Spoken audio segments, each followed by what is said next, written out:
Hello friends, welcome to my channel. So friends, आज हमें +2 second year education first unit first chapter Mahatma Gandhi और मौलिक शिक्षा विषय पढ़ा। तो फर्स्ट आम जाना महात्मा गांधी विषय, महात्मा गांधी जीवनी विषय। ओके, तो महात्मा गांधी आमर जन्मग्रहण करते केबे ना 1869 मसीहा अक्टोबर मास 2 तारिख रे महात्मा गांधी जन्मग्रहण करथिले। कोठी ना गुजरात काठियावाड़ जिलार पोरबंदर ठारे। तांको बापा को ना थिला करमचंद गांधी, माँ को ना थिला पुतुलुबाई। तांको बापा जे थिले करमचंद गांधी काठियावाड़ जिलार मंत्री पद रे थिले। तो जेतबेले महात्मा गांधी को मात्र 13 वर्ष बयस होइथिला, से बयस रे कस्तूरबा को विवाह करथिले। 1887 मसीह रे से तांकर माध्यमिक शिक्षा को शेष करथिले। आउ सेप्टेम्बर मास 4 तारिख रे 1887 मसीह रे से बिलात जाइथिले बारिस्टरी करबा पई। आउ सेठारु से 1891 मसीहा जून मास रे बारिस्टरी शिक्षा करी बा आईन शिक्षा शेष करिकी भारत को 1891 मसीहा जून मास रे फेरी आस्थिले। बिलातरू फेरी आसीबा परे राजकोट आ बॉम्बे ठारे से आईन व्यवसाय करथिले। 1893 मसीह रे से दादा अब्दुल्ला नामक जड़े मुसलमान व्यवसायींकर केस लड़िबा पई, जड़े भारतीय मुसलमान व्यवसायींकर केस लड़िबा पई से दक्षिण आफ्रिका को यात्रा करथिले। तो दक्षिण आफ्रिका रे से समय रे वर्ण वैष्णव नीति थिला बा कला गोरा भेदभाव थिला। तो जोटा कि महात्मा गांधी को हृदय रे राजनैतिक चेतना सृष्टि करिथिला। तो सेउठू से सत्य आ अहिंसार प्रेरणा लाभ करथिले। जेतेबेले से दक्षिण अमेरिका फेरी आसिले आ भारत रे इंग्रेज मानकर जो भारत को इंग्रेज माने जो कबलित कर रखथिले, भारत पराधीन होइथिला। तो भारत को गोटे स्वाधीनता देबा निमंते से सेठू चिंता करथिले जेतेबेले से दक्षिण अफ्रिका फेरी आसिले। एनाबाला बाग हत्याकांड जेतेबेले हैला तापरे महात्मा गांधी असहयोग आंदोलन आरंभ कले। 1915 मसीह 1935 मसीहा भितर 1915 रे से करथिले साबरमती आश्रम आ 1935 मसीह रे से करथिले सेवाग्राम आश्रम। दुईटार भित्तिप्रस्तर स्थापन करा जायतिला ए मसीह रे। तो प्रकृत रे कहबाकू गले 1915 रु 1947 भितर जो समयटा भारत 1915 मसीह रु 1947 भारत स्वाधीनता पर्यंत जो समय सेटा थिला सबुठु गांधीजींकर संघर्षमय समय आ कारावरण समय। से 1948 मसीहा जनवरी मास 30 तारिख दिन संध्या समय रे महात्मा गांधी जो संध्या प्रार्थना करने को जाउथिले बिरला भवन ठारे विनायक नाथुराम गडसे नामक जड़े देशद्रोही तांको गुली रे महात्मा गांधी आघात होइतिले। आउ सेठी हे राम उच्चारण करी सेठी टळी पड़थिले आउ तांकर सेठी मृत्यु होई जाइथिला। तो देन जानिबा महात्मा गांधी जीवन दर्शन कौन थिला। महात्मा गांधी ईश्वर उपरे प्रगाढ़ विश्वास करुथिले। ईश्वर उपरे प्रगाढ़ विश्वास कौन करुथिले, से कहउथिले जे ईश्वर सबुठारे व्यापी होगी अछंती, सर्वज्ञात, से सबु जानिचंती। आउ सत्य जो ईश्वर हेउछंती सत्य, शिव, सुंदर ए सब विषय से विश्वास करुथिले। देन सत्य उपरे से विश्वास करुथिले। ईश्वर ही सत्य आउ सत्य होउची ईश्वर होउची सत्य आउ सत्य होउची ईश्वर, ए सब से विश्वास करथिले। सत्य होउची कोन ना अंतर्निहित परिभाषा जहाँ को कहा जाउची प्रकृत चेतना। एटा किए कहउचंती ना गांधीजी कहउचंती। तो समस्त कोन करिवा दरकार ना सत्य को अनुभव करिवा दरकार। देन आउ गुटे तांकर दर्शन कोन थिला ना अहिंसा। तो अहिंसा कोन ना सत्य को अनुसंधान करबा को जदी हबो ताले मनुष्य को केवल अहिंसार मार्ग ही बाछि नेबाको पड़िबो, जा द्वारा कि से सत्य को अनुसंधान करि परिबो। तो अहिंसा होउची परम धर्म। महात्मा गांधी कहते अहिंसा होउची परम धर्म। देन आउ गोटे तांकर धर्म थिला दर्शन कौन ना सत्याग्रह। तो सत्याग्रह कौनटा, सत्याग्रह होउची अहिंसार प्रत्यक्ष दर्शन। एइटा मनीष को ठीक बाटरे नहीं जाए। सत्याग्रहटा केवल सत्याग्रह द्वारा ही शांति प्रतिष्ठा करा जाई पारिबो हैला। तो जड़े सत्याग्रही हेबाकू हेले ता पाखरे किछिटा गुण थिबा दरकार, जेमिति कि सत्य सत्य अहिंसा ब्रह्मचर्य निर्भयता अन्यर द्रव्य प्रति लोभशून्य इत्यादि ये सबू थिले ताहले आमे ताकू गोटे सत्याग्रही बोली कहि परिबा। आउ गोटे जीवन दर्शन होउची प्रेम। प्रेम कौन ना गांधीजींकर प्रेम प्रति अनुराग थिला बा प्रेम स्नेह श्रद्धा एथि प्रति अनुराग थिला। तो नैतिकता निमंते स्नेह एकांत भाव में आवश्यक होता है। स्नेह बिना नैतिकतार अर्थ किछि न थाए।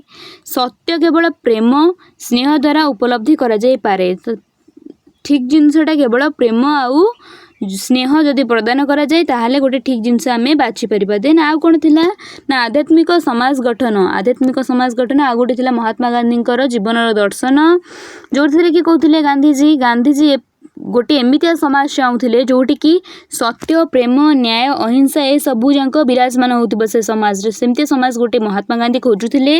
राजनीति नथिबो अर्थनीति नथिबो स्वार्थनीति नथिबो निज विषय चिंता करा जो नथिबो से सबुठू से समाजटा बहुत ऊपर थिबो। तो सेही समाज को महात्मा गांधी आमर कहउछन एठी आध्यात्मिक समाज गठन। तो सेठी आध्यात्मिक माने कोन ना ईश्वर भक्ति को आमे कहउछ आध्यात्मिक दिग। तो मानव सेवा होउछि ईश्वरंकर सेवा सेही भली समाज गठन करबा को आमर कहै जाउछि एठी आध्यात्मिक समाज। देन आसुछ हमर गांधीजींकर शिक्षा दर्शन। गांधीजी को शिक्षा दर्शन कोन थिला ना गांधीजी तांको शिक्षा दर्शन रे तांकर वैदिक सामाजिक मनस्तात्विक दर्शन उपरे बेसी ध्यान दउथिले बा तांको शिक्षा दर्शन ही वैदिक सामाजिक मनस्तात्विक दर्शन उपरे सन्निवेशित थिला। तो शिक्षार लक्ष्य पाठ्यक्रम शिक्षादान प्रणाली प्रभृति तांको जीवन उपरे पर्यवेसित बा तांकर जो शिक्षा दर्शन उपरे ए सब पर्यवेसित। फास्ट आछी कोन शिक्षार अर्थ कौन। तो गांधीजी मतरे शिक्षा अर्थ होउछि साक्षरतार अर्थ शिक्षा नुहे यह कौन सी ज्ञान नुहे बरं एक माध्यम। तो गांधीजी मतरे आमे कौन जानिले ना गांधीजी मतरे साक्षरतार अर्थ शिक्षा नुहे यह कौन सी ज्ञान नुहे बरं एक माध्यम। तो शिक्षा होउछि पाठ पढ़िबाटा शिक्षा नुहे एटा होउछि कौन सी ज्ञान नुहे किंतु ज्ञान आहरण करिबार गोटे माध्यम होउछि हमर कि शिक्षा। एटा कहउचंती महात्मा गांधी। तो एटा गोटे सुगम पथ जहा द्वारा व्यक्ति शिक्षित होई परिबो बा ज्ञान लाभ करि परिबो शिक्षा माध्यम रे। शिक्षा होउछि गोटे माध्यम। तो शिक्षार अर्थ व्यक्तिर पूर्णांग विकास को बुझाई थाए। तो गांधीजी मतरे शिक्षार अर्थ कौन एटा जदि एग्जाम रे पड़िबो जे गांधीजी मतरे शिक्षार अर्थ कौन तो यहाँ हूँ पॉइंट बा संज्ञा देते गांधीजी कौन ना मो मतरे शिशु और मानवर शारीरिक मानसिक आध्यात्मिक गुणावलीर सर्वांगीन विकास को शिक्षा कह जाए। तो गोटे शिशुर शारीरिक क्षेत्र में मानसिक क्षेत्र में आउ आध्यात्मिक क्षेत्र में बा ईश्वर विश्वास क्षेत्र में सबू जाकर जदि गुणर विकास घटुची ताहले आमे ताकू कहूचे शिक्षा। देन आमर पाठ्यक्रम। पाठ्यक्रम कौन गांधीजी शिक्षा नीति को समस्ते मौलिक शिक्षा नीति बोली जानिचे। तो गांधीजी मतरे पाठ्यक्रमटा केवल बोधिभित्तिक बा बही भितर रहीकि सेटा कार्यभित्तिक हवा दरकार माने काम रे लागुथिबा दरकार से शिक्षाटा बोली महात्मा गांधी कहउथिले। तो तांकर लक्ष्य थिला केमति व्यक्तिर गोटे सर्वांगीन उन्नति से करि परिबे। तो सेतिपाइका से मौलिक शिक्षार प्रचलन करथिले।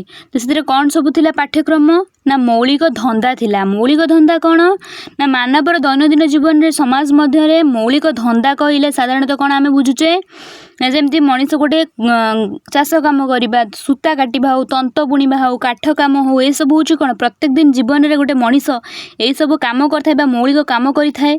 तो गांधीजी कहते जे शिक्षा धंदा केन्द्रिक होगा उचित माने जो शिक्षाटा आमको केवल बोधि केन्द्रिक होकर रही आम केवल सेटा बही रे पढ़ी बही रे पाठना न रहीकि सेटा कार्य लगे दरकार। से गांधीजी कहते जे शिक्षा धंदा केन्द्रिक होगा दरकार बा काम रे लागुथिबा दरकार। तो गांधीजी मतरे शिक्षा क्षेत्र में मौलिक धंदा को स्थान दि जावा दरकार। तो गांधीजी पाठ्यक्रम में फास्ट आसला किए ना मौलिक धंदा।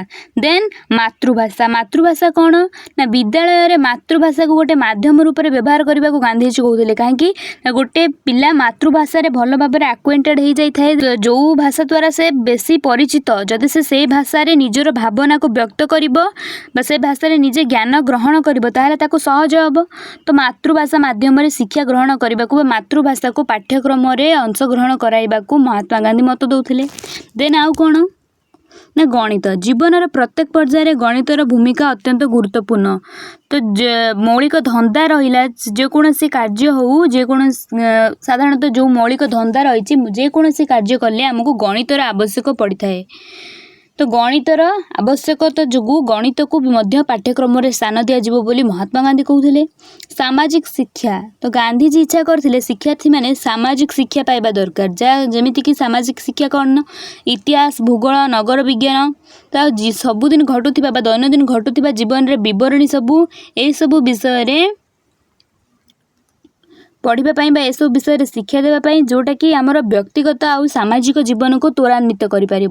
देन आसला साधारण विज्ञान कौन ना आज जुग हूँ आमर विज्ञान जुग। तो ज्ञान विज्ञान दृष्टिभंगी को प्रसारण करने शिक्षार्थी मानक प्राणी विज्ञान शरीर विज्ञान रसायन विज्ञान पदार्थ विज्ञान उद्भिद विज्ञान धर्म विज्ञान प्रभृति को जाना आवश्यक। से सी महात्मा गांधी आमर पाठ्यक्रम साधारण विज्ञान को जोग करने को कहते। आउ झील मानका साधारणतः गृह विज्ञान को स्थान दिज्व बोली महात्मा गांधी पाठ्यक्रम थिला।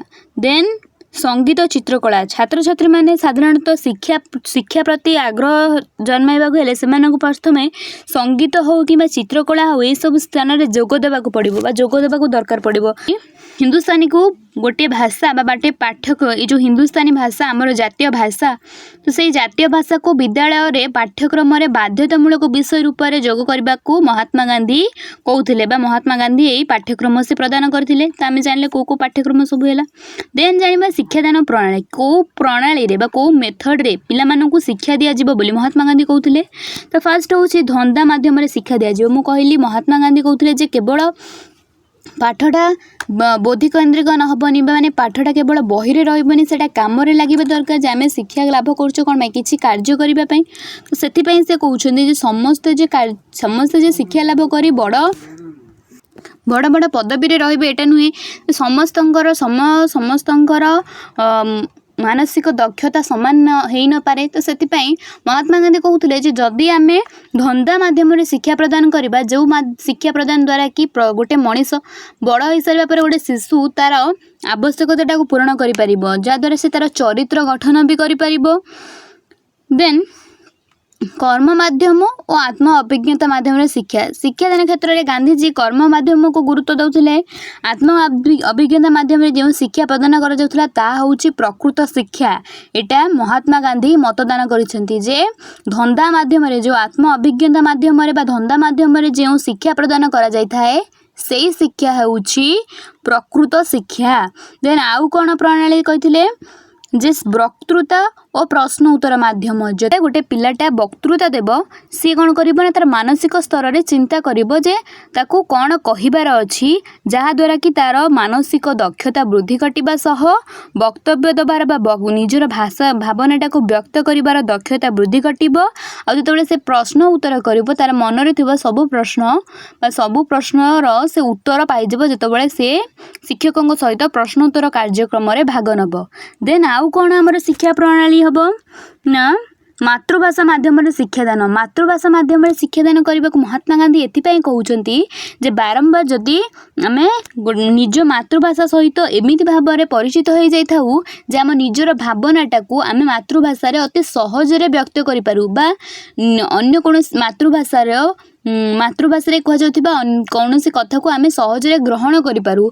तो सेतिपाई महात्मा गांधी कहउछन्ती जे प्रत्येक शिक्षा को मातृभाषा माध्यम रे दिया जेबा दरकार जहाँ द्वारा कि प्रत्येक व्यक्ति शिक्षित हो पारिबे। ठीक अछि। तो आज ये जदि तुम मानक वीडियोटी भल लगी वीडियोटी को गोटे लाइक करने सह सांग शेयर करने को जमा भी भूलबनी। एंड जदि चैनल नुआ अच्छे चैनल को सब्सक्राइब करी पाखर थी बेल आइकन को प्रेस करी ऑल सेट कर दियो फल जहाँ भी किसी वीडियो मो चैनल रे पोस्ट करी तार नोटिफिकेशन तुम मानक पाखरे पहुँच जिवो। Thanks for watching.